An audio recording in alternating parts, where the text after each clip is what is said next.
Født jag en träd och så kan stråkna själv. Jag var kyssen av när kan det vara lugn. Jeg tror ikke år. Vi er 31 nu på dagen. Vi får gjøre oss til vi skjer, tror ikke akkurat her og nu, det vet jeg ikke alt.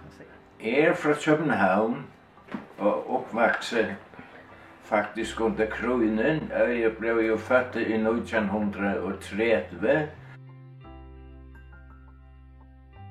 Det är också inte det så alltid sen jag hjälpt dem gång.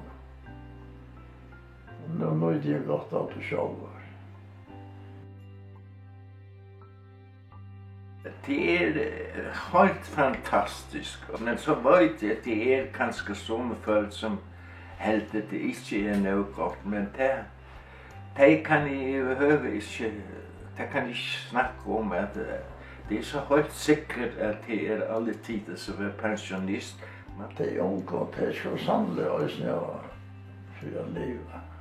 Det kräver tid. Och jag är aldrig för något. Altså, jeg får en fond nu til Løyv, og her var en målsvittjer som så greit meg fra hvordan min støv var for å være. Jeg synes for mye vi kommer til å vite om det er 2000 kroner mer enn utenskipene enn etter gamle, ja. Så alle de negative områdene som man har hørt om som ikke pensjonsskipene, hun passer så ikke mye for dem. Og som jeg vet, for det som jeg har tåst av, så passer hun heller ikke til Tjataimen som får komme, og som er gjengår med, ja.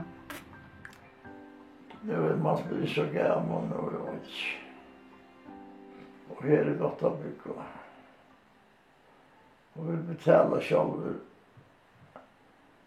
att det så gärna flocken och skaffa oss.